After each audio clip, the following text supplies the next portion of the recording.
Assalamualaikum warahmatullahi wabarakatuh. Salam sejahtera bagi kita sekalian. Shalom, Om Swastiastu, Namo Buddhaya, salam kebajikan. Saat ini kondisi COVID-19 telah terkendali.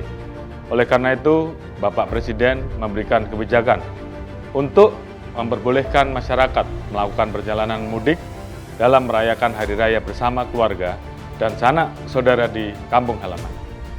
Berdasarkan survei Kementerian Perhubungan, diprediksi jumlah pemudik pada tahun ini sebanyak 85 juta orang, di mana terdapat 23 juta mobil dan 17 juta sepeda motor yang akan digunakan oleh para pemudik.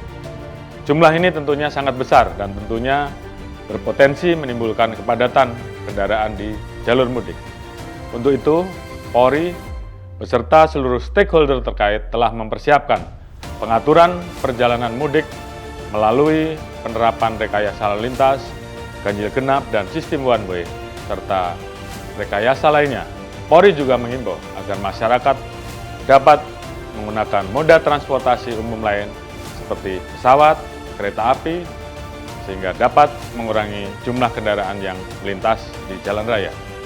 Selanjutnya, agar terhindar dari puncak arus mudik, masyarakat juga dapat menggunakan beberapa jalur alternatif seperti jalur pantai utara dan pantai selatan, melaksanakan mudik lebih awal pada tanggal 25 sampai dengan 27 April 2022 dan memanfaatkan program mudik bersama atau mudik gratis yang disiapkan oleh kementerian, lembaga, ataupun pihak swasta.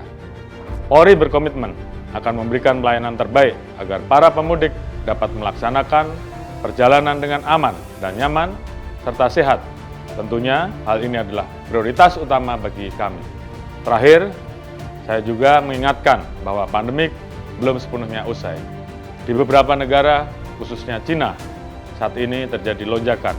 Untuk itu, kita harus senantiasa waspada dan tetap menjalankan protokol kesehatan secara disiplin, terutama memakai masker dan segera melengkapi vaksinasi dosis 3 atau booster. Para pemudik dapat memanfaatkan gerai vaksinasi yang tergelar di seluruh pospam, posyandu, dan pos terpadu operasi ketupat 2022. Mari kita jaga bersama sehingga mudik kali ini bisa menjadi mudik